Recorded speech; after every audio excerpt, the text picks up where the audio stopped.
Hello students, welcome to the UPSC prelims environment PYQ series. Chahal academy की इस series में आपका स्वागत है।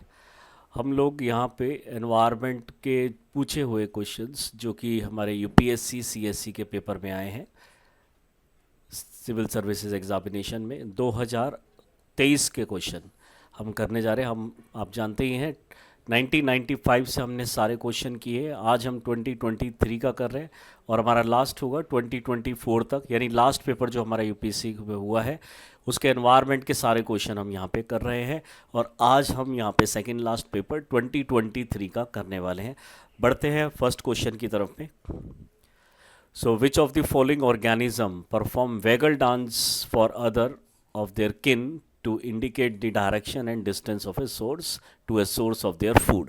यानी दूसरे को ये बताती है, ऐसा कौन सा ऑर्गेनिज्म है दूसरे को फूड के डायरेक्शन बताती है अपने वेगल डांस करके। वेगल डांस का मतलब है कोई ऐसा पर्टिकुलर ह्यूमंस की तरह डांस नहीं होता इसमें। जो ये एनिमल है ये इस तरीके से ऐसे घूमता है और फिर ये अपना सर्च करके वापस आ जाता है, या फिर इस तरीके से घूमता है और ऐसे सर्च करके वापस आ जाता है। ऑलमोस्ट सर्कुलर टाइप का ये मोशन हो जाता है। तो ये जो मोशन होता है इसमें, ये जो अपनी रेडिएशंस यहाँ से निकालता है, तो रेडिएशन जब ये इस डायरेक्शन में है तो इसकी रेडिएशन इस डायरेक्शन में, जब ये इधर की तरफ मुड़ गया तो ये इधर की तरफ सर्च कर रहा है। तो जब ये ऐसे मूव करता रहता है तो इसमें से रेडिएशन निकल रही है और जो इसका व्यू पॉइंट है वो चारों तरफ ये बनता रहता है। इसलिए अगर स्ट्रेट चलेगा तो ऐसे नहीं देख पाएगा, इसलिए इस तरीके से जो घूमता है इसी को हम वेगल डांस बोल रहे हैं। इनमें से कौन सा एनिमल ऐसा करता है? हनी बी इसका करेक्ट आंसर होगा। इसका नेचर जो है हमें वो जब हम इकोलॉजी पढ़ते हैं तो उसमें इसको देखना पड़ता है। देख लेते हैं। हनी भी जो है ये वेगल डांस करता है टू कम्युनिकेट विद अदर बीज, दूसरों को बताने के लिए कि वेयर द फूड इज़। सो ये एक तरीके से डायरेक्शन भी बताएगा और डिस्टेंस बताएगा कि फूड आपसे कितना दूरी पे है। तो फर्स्ट का सी आंसर इज करेक्ट। पढ़ते हैं सेकंड क्वेश्चन की तरफ में। Which of the following make a tool with a stick to scrape insects from a hole in a tree और लॉग ऑफ द वुड? ऐसा कौन सा एनिमल है जो एक लकड़ी या एक ऐसे पीस ऑफ वुड को यूज़ करता है जहाँ पे वो इंसेक्ट्स को हटाता है, स्क्रैप करता है फ्रॉम अ होल, और ट्री के होल या फिर वुड के अंदर में लॉग, लॉग जो होता है लकड़ी का बड़ा लट्ठा उसको बोलते हैं लॉग, उसमें से। ओरंगुटन का इसका एक नेचर होता है। ओरंगुटन आप जानते होंगे कि ये एक मंकी जैसा दिखने वाला जो एनिमल होता है। जनरली ये जो इंडोनेशिया के आसपास में अगर हम बात करें तो बोर्नियो में ये मेनली इसका नेटिव है, यानी सबसे ज़्यादा, और वहीं पे सबसे पहले यहाँ पे देखे गए थे। तो इसका जो आंसर है ओरंगुटन इस तरीके से करता है और वो इंसेक्ट्स को वहाँ से बाहर निकालता है। इंटेलिजेंस और एबिलिटी के लिए काफ़ी फेमस है। बड़ी बड़ी जो प्रॉब्लम्स इसके लाइफ में जो आती है डेफिनेटली उसको इजीली सॉल्व कर लेता है। जैसे कि कहीं पे जंप करना है, कैसे जंप किया जाए, फूड निकालना है किस तरीके से निकाला जाए, कहीं अटका हुआ है कोई चीज़ उसको कैसे सॉल्व करना है, वो चीज़ ये इजीली कर लेता है। Tool to extract food, build nest, perform other task in their natural habitat. तो इसका जो आंसर होगा that is the B answer is correct, orangutan. Next बढ़ते हैं थर्ड क्वेश्चन की तरफ में। Consider the following statements. Some mushroom have medicinal properties, some have psychoactive properties, some have insecticidal properties and bioluminescent properties. ये इनमें से कौन सा स्टेटमेंट करेक्ट है आपको बताना है। कुछ ऐसे मशरूम्स हैं जैसा कि आप जानते होंगे कि एनामीटा और मोकिला गुच्ची,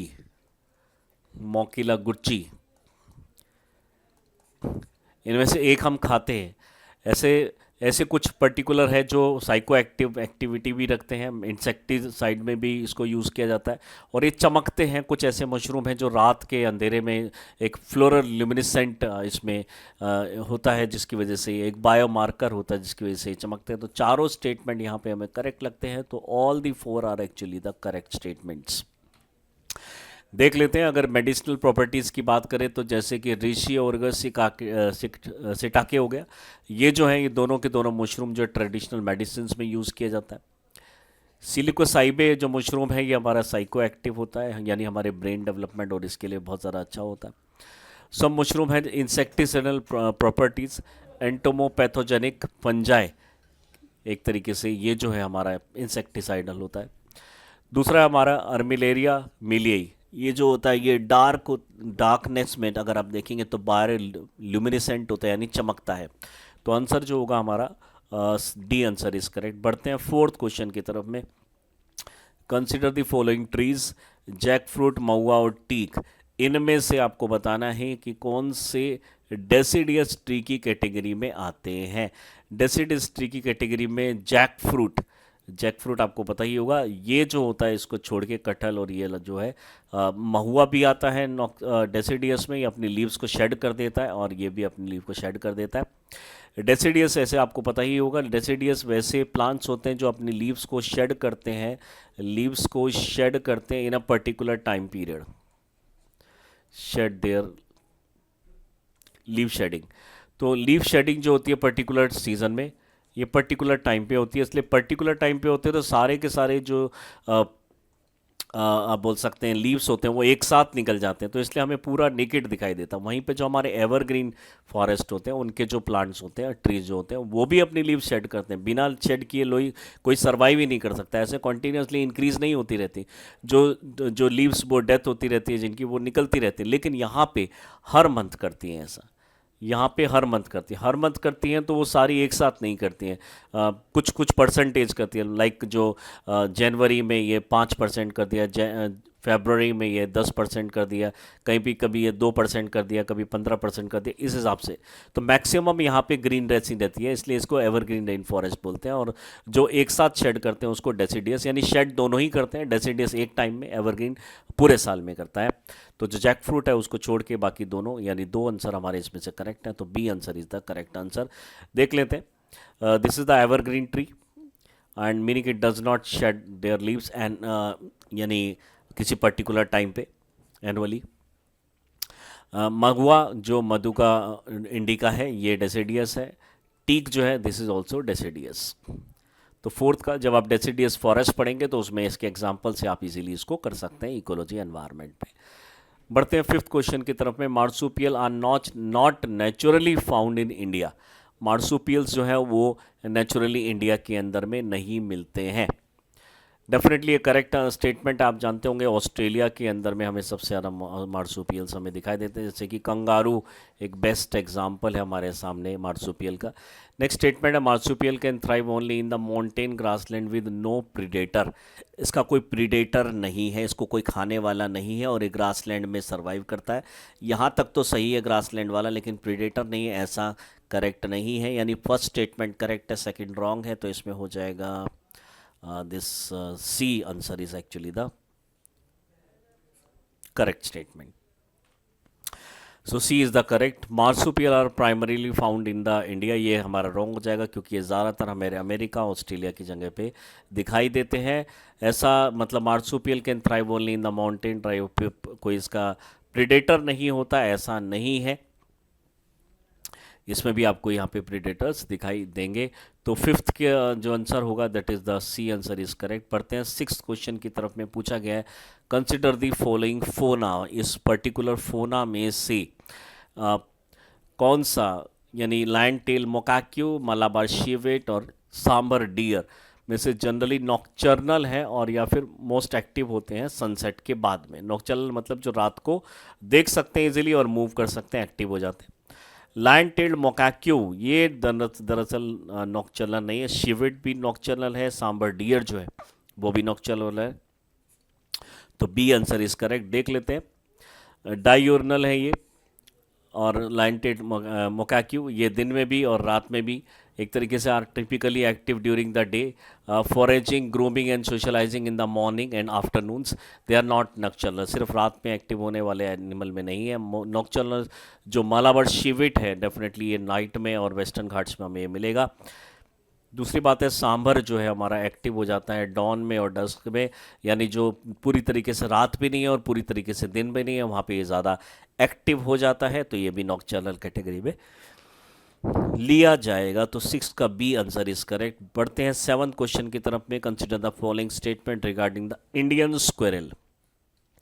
जो गिलहरी होती है इंडियन स्क्विरल, इसमें कौन सा स्टेटमेंट रॉन्ग हो जाएगा? They build nest by making burrows in the ground. Ground के अंदर में अपना नेस्ट बनाती है। जानते होंगे ये ग्राउंड के अंदर नहीं ऊपर बनाती है, तो ये रॉन्ग हो जाएगा। They store their food material like nuts and seeds in the ground. ये स्टेटमेंट करेक्ट। आपने देखा होगा ग्लैरी नीचे आती है बार बार और अपना कहीं फूड वो छुपा देती है। ये हमारा ये ट्री है, तो यहाँ कहीं ये अपने ग्राउंड के अंदर में अपने जो नट्स वगैरह है इसको छुपा देती है। तो इस तरीके से ये सर्वाइव करती है और दूसरों से अपने फूड को बचा पाती है। तो ये स्टेटमेंट हमारा करेक्ट है। ओमनीवोर से यानी वेज नॉन वेज, यानी आप बोल सकते हैं कि ये हर्बीवोर भी है और कार्निवोर भी है, that is also correct. Omnivore, तो दो स्टेटमेंट करेक्ट हो जाती है, ओनली टू इज करेक्ट। सो देख लेते हैं, the build nest by making borrows in the ground, ये रॉन्ग हो जाएगा। Build their nest in the trees not in the ground. Next हमारे पास फूड मटेरियल जैसे नट्स और सीड्स होते हैं, जैसे मैंने बताया ये बोरो करती हैं और नीचे खोदती है और उसके अंदर में अपने जो फूड है उसको ये स्टोर कर लेती हैं। नेक्स्ट देखते हैं इसके अंदर में, ये ऑमनीवोरस है यानी दोनों प्लांट बेस्ड और एनिमल बेस्ड फूड दोनों के ये खा सकती हैं। तो 7 का B answer is the correct answer. बढ़ते हैं 8th क्वेश्चन की तरफ में। With reference to the role of the biofilter in recycling aquaculture system consider the following statements. कौन सा स्टेटमेंट करेक्ट है? 2023 में क्वेश्चन पूछा गया है। इसके अंदर में अगर हम देखें, biofilter provide waste water waste treatment by removing uneaten fish feed. Uneaten fish feed को अगर हम यहाँ पे बात करें तो डेफिनेटली जो फिश का जो जिसको खाना होता है उसको जो नहीं मिलता है उसको ये रिमूव कर सकती है, डेफिनेटली बायोफिल्टर कर सकता है। Biofilter convert ammonia present in the fish food to a nitrate, definitely correct है हमारे पास, यानी NH3 को NO2 NH3 माइनस के अंदर में ये कन्वर्ट करता है। Biofilter increase the phosphorus as nutrient for fish, definitely उसका मतलब ये नहीं है कि फोस्फोरस ये प्रोवाइड करेगा। थर्ड स्टेटमेंट यहाँ पे रॉन्ग हो जाता है, ओनली 2 आर करेक्ट। देख लेते हैं, ओनली 2 आर करेक्ट, बट ये इसमें सॉरी ये थोड़ा रॉन्ग हो गया, माफ़ कीजिएगा। सो फर्स्ट स्टेटमेंट हमारा जो water treatment bye uneaten that is the correct statement, वो यहाँ पे रॉन्ग हो गया, उसके लिए सॉरी। सेकेंड स्टेटमेंट जो biofilter can not convert ammonia, ये भी हमारा करेक्ट है। फोस्फोरस वाली जो बात है हमारी ये करेक्ट नहीं है। Biofilter do not typically increase the phosphorus level in the water, in fact they mainly help reduce harmful nitrogen compounds like ammonia को ये बढ़ाता है इन द वाटर, और जो यूट्रोफिकेशन है वो इससे बढ़ जाता है। यानी एक तरीका यूट्रोफिकेशन होता है जब भी वाटर बॉडीज़ के अंदर में नाइट्रोजन फोस्फोरस ऑक्सीजन इन सब की जो वैल्यू है वो बढ़ जाती है, उसकी वजह से जो बहुत ज़्यादा ग्रोथ ओवर पॉपुलेटेड हो जाता है और जो प्रोडक्शन है वो नेगेटिव में जाने लग जाती है किसी वाटर बॉडी की, तभी उसको हम यूट्रोफिकेशन बोलते हैं। यानी एक तरह का पॉल्यूशन है हमारा पानी का, उसको हम यूट्रोफिकेशन बोलते हैं। यहाँ पे अगर हम बात करेंगे तो ये स्टेटमेंट हमारा यहाँ पे रॉन्ग हो जाता है।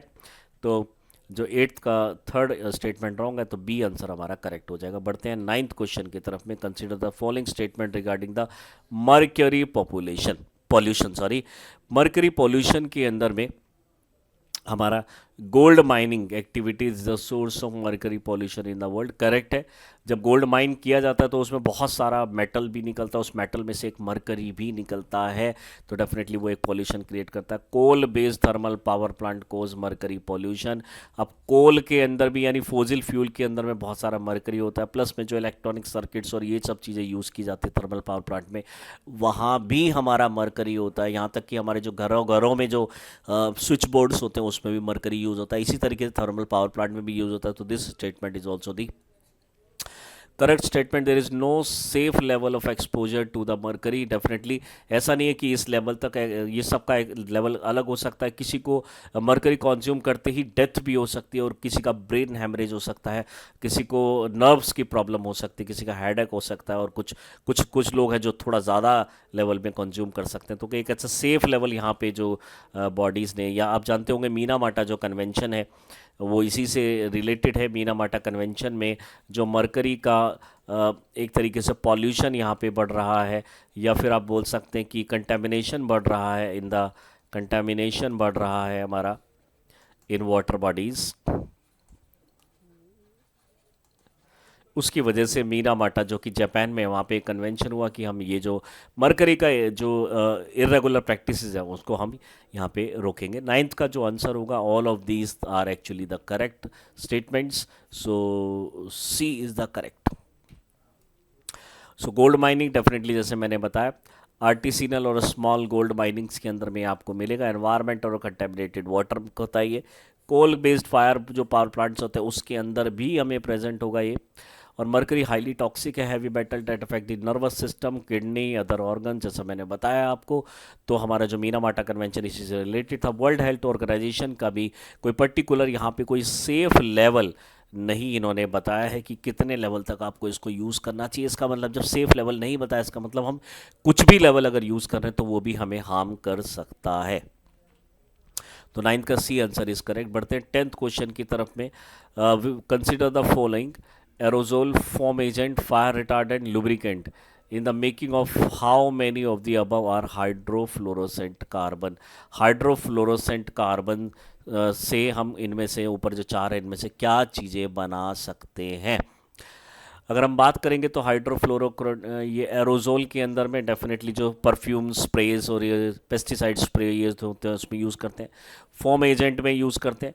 फायर रिटार्डेंट में जैसे मिथाइल ब्रोमाइड जो होते हैं, इस तरह की चीज़ें हम यूज़ करते हैं, तो ये तीनों करेक्ट है। ल्यूब्रिकेंट में एचएफसी का कुछ खास इसमें कोई रोल नहीं है, तो ये हमारा रॉन्ग हो जाता है। All other 3 are actually correct, तो इसमें जो 3 का ऑप्शन होगा सी। सो 10th का सी इज़ द करेक्ट। 10th का सी करेक्ट है। जैसे बताया एरोजोल जो है हमारा प्रोपेलेंट और एरोजोल स्प्रे जैसे इनहेलर्स होते हैं, मेडिकल इनहेलर्स होते हैं, डिओड्रेंट्स होते हैं, परफ्यूम्स होते हैं, पेस्टिसाइड स्प्रेज होते हैं और बहुत सारे इंसेक्टिसाइड स्प्रे होते हैं। हम मॉस्किटो स्प्रे भी यूज़ करते हैं, उनमें एचएफसी यूज़ किया जाता था।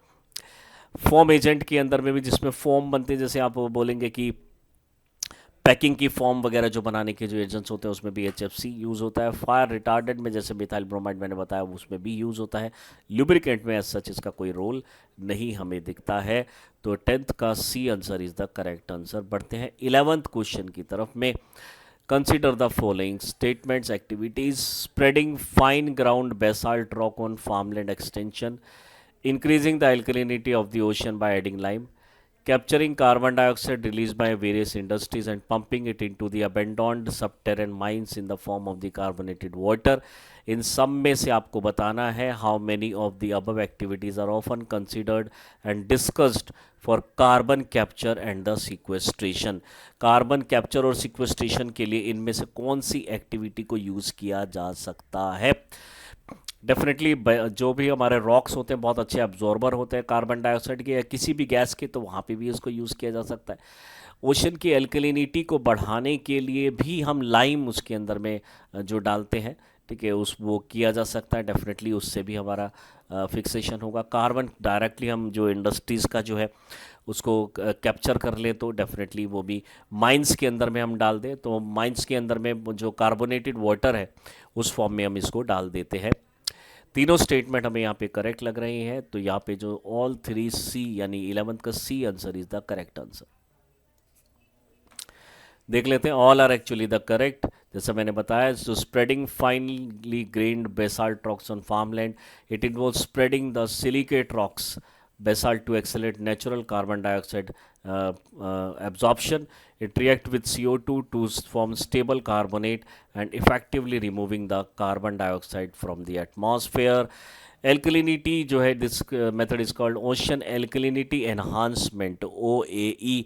याद रखिएगा, ये जो है आजकल फिर दोबारा से फेमस हो रहा है ये वर्ड, क्योंकि अब बहुत ज़्यादा इस पर फोकस किया जा रहा है। इसमें हम एल्कलाइन सब्सटेंस जैसे कि लाइम जो है वो सी वाटर के अंदर में डालते हैं ताकि वो न्यूट्रलाइज हो जाए, increase oxygen capacity to absorb carbon dioxide. क्योंकि जो एल्कलाइन वाटर होता है, एल्कलाइन सी वाटर होता है, ये माना जाता है कि बहुत अच्छा एब्जॉर्बर होता है कार्बन डाइऑक्साइड का, लेकिन जब एसिडिटी बढ़ रही है तो इसका जो oxygen carbon dioxide carrying capacity है वो कम हो जाती है। इसलिए इसकी एसिडिटी को हमें एल्कलिनिटी से कम करना पड़ेगा, जिसके लिए लाइम जैसी चीज़ें हम यहाँ पे डालते हैं समुद्र के पानी के अंदर में। थर्मल पावर प्लांट से आसपास जो इंडस्ट्रीज़ होती है वहाँ से लाइम पानी में डाला जाता है ताकि कुछ तो अमाउंट हमारा जो है कार्बन डाइऑक्साइड का एब्जॉर्प्शन का वो बढ़ जाए। तो second statement is also correct. Capturing carbon dioxide and injecting it into the abandoned mines, जो हमारी माइंस जो बहुत कम जिसमें मटेरियल बचा हुआ है, अबेंडोन्ड यानी ख़त्म हो चुकी है ऑलमोस्ट, उसके अंदर में हम इसको डाल सकते हैं।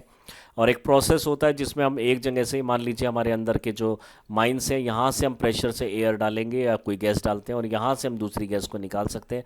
तो जो हमारे अंदर में गैस ट्रैप्ड है उसको बाहर निकालने के लिए नीचे डाउनवर्ड डायरेक्शन में भी एक गैस का फोर्स लगाना पड़ता है। क्यों ना हम वो गैस कार्बन डाइऑक्साइड ले लें, कार्बन डाइऑक्साइड नीचे की तरफ फोर्स लगाएगी, फिर ये सारी जो गैस यहाँ पे नेचुरल गैस हमारी सबटेरेनियन प्रेजेंट है, ये पुश हो जाएंगी एक साइड में और पंप लगा के हम इसको सक कर सकते हैं। ऐसा भी किया जाता है कार्बोनेटेड वाटर के साथ में। तो this statement is also correct. तो हमारा जो 11th का सी स्टेट आंसर इज करेक्ट। बढ़ते हैं 12th क्वेश्चन की तरफ में। Consider the following statements. कौन सी स्टेटमेंट यहाँ पे रॉन्ग हो जाएगी, सॉरी करेक्ट हो जाएगी, वो आपको बताना है। Once the central government notify as area as community reserve. तो सबसे पहले कम्युनिटी रिजर्व आपको पता होना चाहिए। मान लीजिए एक नेशनल पार्क है और एक आसपास कोई दूसरा रिजर्व है, कुछ भी मान लीजिए वाइल्ड लाइफ सेंचुरी है। तो वाइल्ड लाइफ सेंचुरी से नेशनल पार्क माइग्रेट कर रहे हैं एनिमल्स, नेशनल पार्क से वाइल्ड लाइफ सेंचुरी माइग्रेट कर रहे हैं एनिमल्स, बट जो इसके बीच का ये जो एरिया है, यहाँ किसी विलेज ने ऑक्यूपाई किया हुआ है या फिर उनका एरिया है, कोई प्राइवेट लैंड है। तो अब इस एरिया के अंदर में अगर कोई एक्सीडेंट होता है, यानी जब माइग्रेट करते हैं एनिमल, तो उसका माइग्रेटरी कॉरिडोर हो गया ये। तो माइग्रेटरी जो कॉरिडोर है उसके अंदर में अगर कुछ हो जाता है, कुछ मिस हैपनिंग होती है, तो उसके लिए कौन रिस्पॉन्सिबल रहेगा? तो उसके लिए कौन रिस्पॉन्सिबल रहेगा? तो इस वजह से गवर्नमेंट इस पर्टिकुलर एरिया को कम्युनिटी रिजर्व डिक्लेयर कर देती है और वहाँ पे रहने वाले जो लोग हैं उनको परमिशन देके वहाँ पे रहने की परमिशन दे देती है, लेकिन उनको बोला जाता है कि एनिमल को कोई भी हार्म नहीं होना चाहिए। तो ऐसे एरिया को, ऐसे रिजर्व्स को हम जनरली कम्युनिटी रिजर्व्स बोलते हैं। तो ऐसे जो कम्युनिटी रिजर्व्स होते हैं उसके अंदर में पूछा गया है, the chief wildlife warden of the state become the governing authority of such forest. बिल्कुल भी नहीं, क्योंकि यहाँ पे ग्राम सभा जो होती है और जो हमारी जो कमेटी है, मेनली कमेटी जो है, यानी जो उस पर्टिकुलर कम्युनिटी रिजर्व कमेटी बनाई जाती है, वो इसको देखती है, ना कि हमारे यहाँ पे chief wildlife warden. Hunting इस एरिया में अलाउड नहीं है। नॉन टिम्बर प्रोड्यूस को कलेक्ट करना अलाउड नहीं है, but they are allowed to collect, sorry non timber को तो हम कलेक्ट कर सकते हैं। नॉन टिम्बर में जैसे कि हमारा हो गया, आप मान सकते हैं हनी हो गया, हमारे पास कोई पर्टिकुलर वैक्स हो गया जो यहाँ से निकल के आता है, और कोई पर्टिकुलर सॉल्यूशन है जो ट्रीज प्लांट से निकल के आता है, कोई मेडिसिन है जो यहाँ से निकल के आती है, तो उसको छोड़ के बाकी चीज़ हम नहीं निकाल सकते। ट्रेडिशनल एग्रीकल्चर प्रैक्टिस जो हो रही है उसको भी हम फॉलो कर सकते हैं, बट एक रेस्ट्रिक्शन है कि हम बहुत हार्मफुल फर्टिलाइजर्स, केमिकल्स, ये सब इसमें ना यूज़ करें, क्योंकि हमारा पर्पस ही इको फ्रेंडली नेचर बनाना है। तो डेफिनेटली फोर्थ भी इसके अंदर में करेक्ट है। तो चारों में से 3 स्टेटमेंट 2, 3 एंड 4 ये हमारे करेक्ट हो जाते हैं। फर्स्ट हमारा रॉन्ग हो जाता है, तो तीसरा हमारा जो है करेक्ट आंसर होगा। कम्युनिटी रिजर्व यानी हमारे वाइल्ड लाइफ प्रोटेक्शन एक्ट 1972 के अंदर में बनाया गया। जैसे मैंने बताया आपको, community play significant role in conserving wild continuing sustainable traditional practices. अगर वहाँ पे गवर्नमेंट को लगता है कि इस कम्युनिटी से कोई प्रॉब्लम नहीं है, माइग्रेटरी कॉरिडोर में उनको ऐसे ही बने रहने दे देते हैं और उस पर्टिकुलर एरिया को कम्युनिटी रिजर्व डिक्लेयर कर देते हैं। और कम्युनिटी रिजर्व डिक्लेयर करने के बाद में वो एरिया गवर्नमेंट को भी कंट्रोल करेगी, गवर्नमेंट भी उसको कंट्रोल करेगी, प्लस में जो इंडिविजुअल लेवल पे वहाँ की जो कम्युनिटीज़ हैं वो भी उसको कंट्रोल कर सकती है। इसको मैनेज करने के लिए separately community reserve management committee होती है। यहाँ पे कोई हमारा चीफ वाइल्ड लाइफ वार्डन की यहाँ पे जो पावर्स हैं वो थोड़ा सा कम हो जाती है। यहाँ पे कम्युनिटी डिसाइड करेगी कि यहाँ पे हमें क्या क्या चीज़ें अलाउ करनी है। सेकंड, अगर हम देखते हैं हंटिंग इसके अंदर में अलाउड नहीं है, क्योंकि वाइल्ड लाइफ प्रोटेक्शन एक्ट हमें इसकी इजाज़त नहीं देता है। Public people of such an area are allowed to collect non timber forest produce, जैसे कि हनी हो गया, फ्रूट्स हो गया, मेडिसिनल प्लांट्स होंगे, उसको हम कलेक्ट कर सकते हैं, बाकी चीज़ें नहीं कर सकते हैं। People of such an area are allowed traditional agriculture practices. Definitely ऐसे कम्युनिटी रिजर्व के अंदर में हम प्रैक्टिस कर सकते हैं एग्रीकल्चर, क्योंकि जो लोग रहते हैं वो एग्रीकल्चर तो करेंगे, लेकिन आपको अगर जितना पॉसिबल है ऑर्गेनिक टाइप की फार्मिंग यहाँ पे करनी पड़ेगी। बाहर से अगर आप हार्मफुल केमिकल्स यूज़ करेंगे तो प्रॉब्लम हो सकती है। तो 12th का C answer is the correct answer. 13 question की तरफ बढ़ते हैं। With reference to the scheduled area in India, consider the following statements. With a state, the notification of an area as scheduled area takes place through an order of the president. आप schedule 5, 6 ये सब जानते ही होंगे। तो उसी के ये question है हमारा। दूसरी अगर हम बात करें यहाँ पे, तो largest administrative unit form the schedule area is the district and lowest is the cluster. Third है हमारे पास, the chief minister of the concern state are required to submit annual report to the union home ministry to the on the administration of the scheduled area. अब आप जानते होंगे schedule area से related हमारे जो पॉलिटी का भी ये क्वेश्चन आप इसको मान सकते हैं, लेकिन इसमें क्योंकि एक जनरल क्वेश्चन है, एनवायरनमेंट से भी इसको हम रिलेट करा के देख सकते हैं। तो हमारा जो फर्स्ट जो स्टेटमेंट है, within a state the notification of an area of the scheduled area take place through an order of the president, ये हमारा यहाँ पे रॉन्ग स्टेटमेंट हो जाता है। लार्जेस्ट जो हमारे पास एडमिनिस्ट्रेटिव यूनिट है शेड्यूल्स के अंदर में वो डिस्ट्रिक्ट है, ये करेक्ट है। और जो सबसे छोटा होता है वो क्लस्टर है, that is also the correct.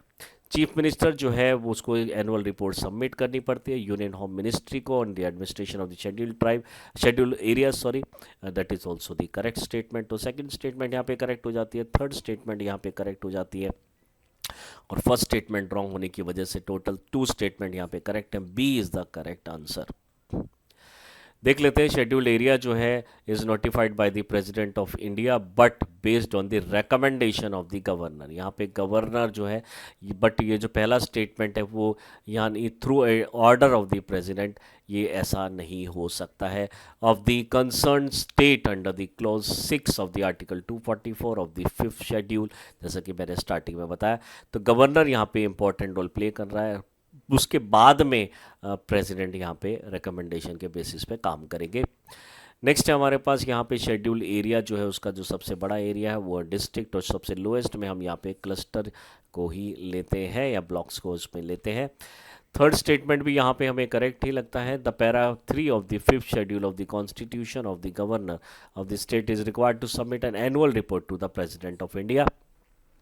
और ज़रा ऐसा सिर्फ यही नहीं, ऐसी बहुत सारी रिपोर्ट होती है जो फाइनली प्रेसिडेंट ऑफ इंडिया को जाती है, और ये जो है इस रिसीव्ड बाय द, फाइनली जब वो एक्सेप्ट हो जाएगी उसके बाद में एक copy union ministry of tribal affairs को भी ये भेजी जाती है। डायरेक्टली हम यहाँ पे होम मिनिस्ट्री को यहाँ पे फिर ये रिपोर्ट नहीं भेजते हैं। तो हमारा जो आंसर है 13th का B answer is the correct answer. बढ़ते हैं नेक्स्ट क्वेश्चन की तरफ में, 14th क्वेश्चन की तरफ में। 14th क्वेश्चन बोलता है, in India the biodiversity management committee are key to the realization of the objective of the Nagoya Protocol.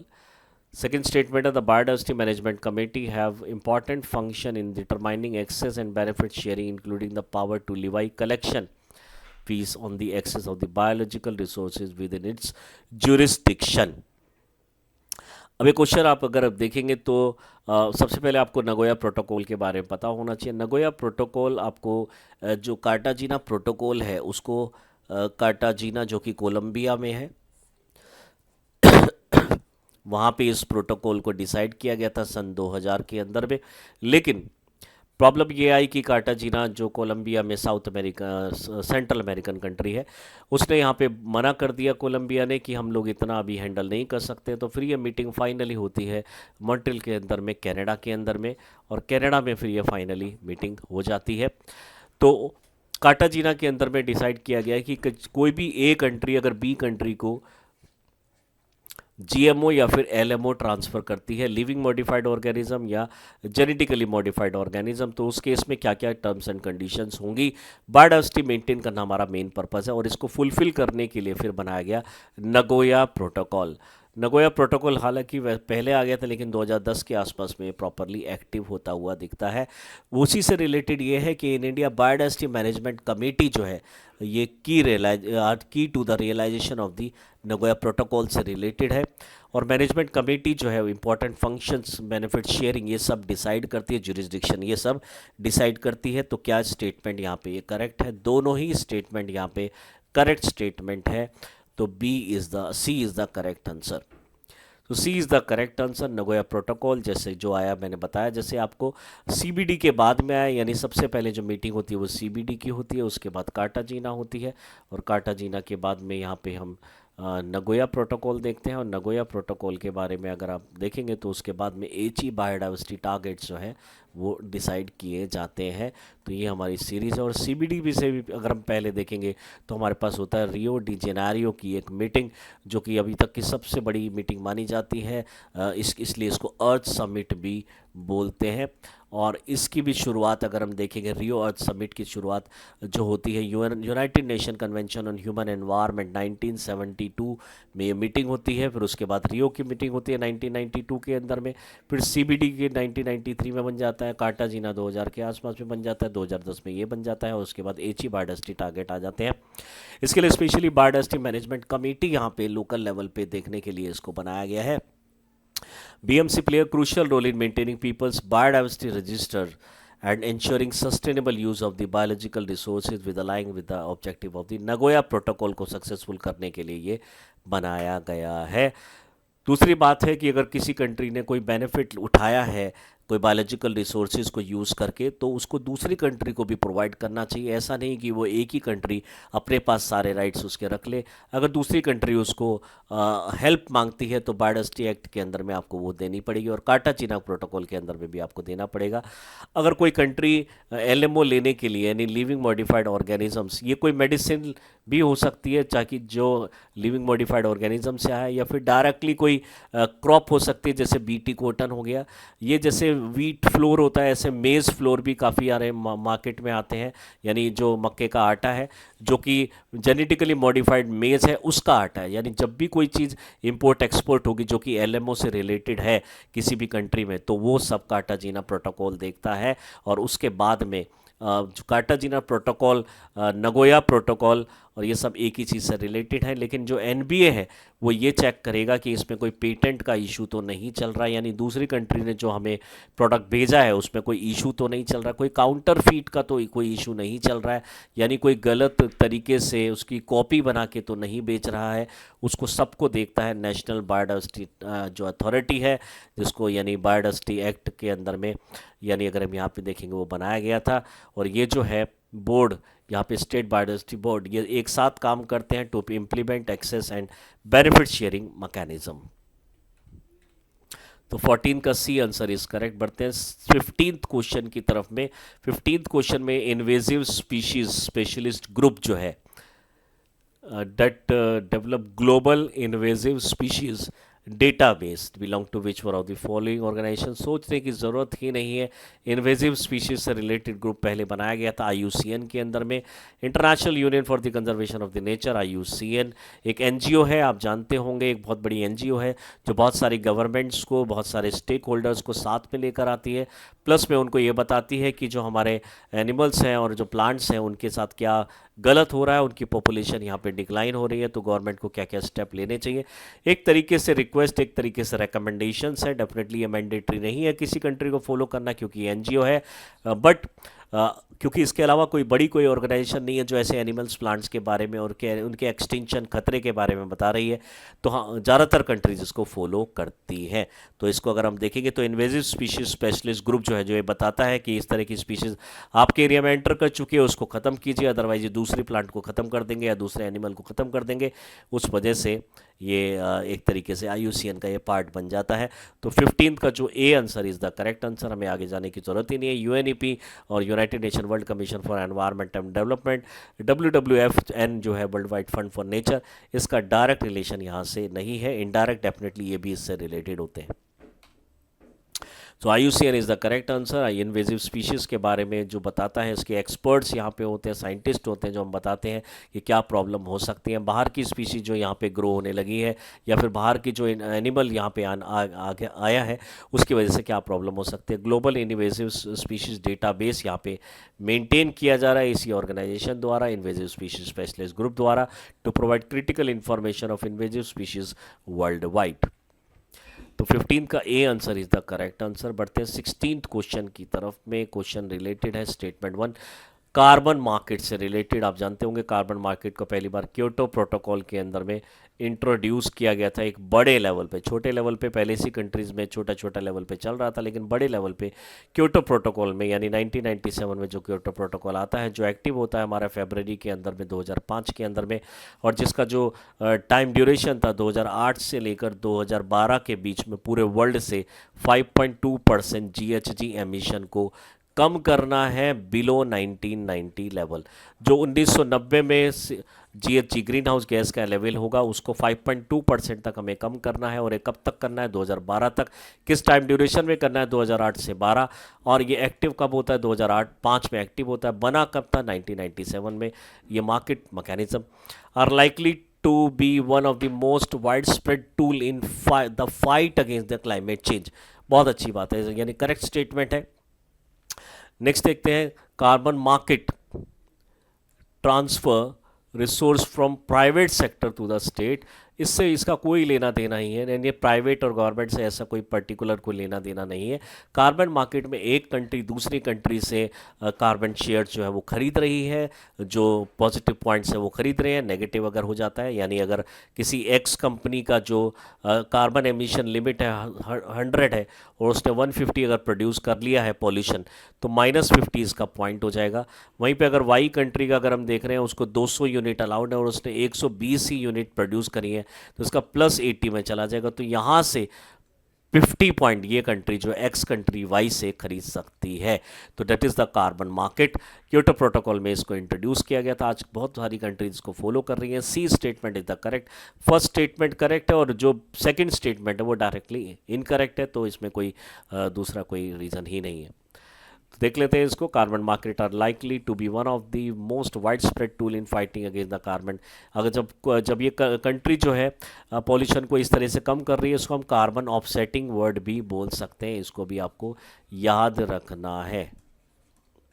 यानी आपने अपनी कंट्री में पॉल्यूशन कम नहीं किया, लेकिन जिसने कंट्री ने पॉल्यूशन कम किया था वहाँ से आपने पॉइंट्स जो हैं वो खरीद लिए। इसलिए इसको बोलते हैं कि हम यहाँ पे कार्बन ट्रेडिंग जो है यहाँ पे कर रहे हैं। तो स्टेटमेंट सेकंड जो है यहाँ पे रॉन्ग हो जाती है। बढ़ते हैं 17th क्वेश्चन की तरफ में। With reference to the green hydrogen consider the following statement. It can be used directly as a fuel for internal combustion engine. क्या इसको डायरेक्टली यूज़ किया जा सकता है? डेफिनेटली आज के टाइम पे ये पॉसिबल है। It can be blend with the natural gas. दूसरे के साथ क्या यूज़ किया जा सकता है और फ्यूल की तरह यूज़ कर सकता है हीट और पावर जनरेट करने के लिए, बिल्कुल सही है। It can be use in the hydrogen fuel cell to run vehicle. देखिए अब ये क्वेश्चन जो है ये इंडिया से रिलेटेड नहीं है, ये है हमारा एक जनरल ग्रीन हाइड्रोजन से रिलेटेड। तो आपको सिर्फ लिमिटेड नहीं रहना है इंडिया तक। अगर बाहर भी अगर इस कंट्री में किसी भी कंट्री में ऐसी कोई टेक्नोलॉजी यूज़ हो रही है तो आंसर हमें उसको देखना पड़ेगा। तो कहीं भी अगर पूरे वर्ल्ड में, डेफिनेटली इंडिया में हम बोल सकते हैं कि अभी इतना नहीं हो रहा है, एक पायलट बेसिस पे इसको चलाया गया, लेकिन कुछ कंट्री में यहाँ पे यूज़ किया जा रहा है। इंटरनल कंबशन इंजन में directly green hydrogen based fuels और व्हीकल्स भी आ चुके हैं। यहाँ पे नेचुरल गैस के साथ भी इसको मिक्स करके यानी ब्लेंड करके यूज़ किया जा सकता है। और हाइड्रोजन फ्यूल सेल को व्हीकल चलाने के लिए तो काफ़ी साल से ये प्रैक्टिस चली रही है, हालांकि बहुत बड़े लेवल पे नहीं है डेफिनेटली, बट ये एक्सपेरिमेंटल बेस पे ये कंप्लीट हो भी चुका है और कुछ कंट्रीज और भी आगे इस पे बढ़ चुकी है। तीनों स्टेटमेंट हमें यहाँ पे करेक्ट लगते हैं, तो 17 का C answer is correct. So यहाँ पे अगर हम देखेंगे green hydrogen can be use directly in the internal combustion engine, definitely correct है।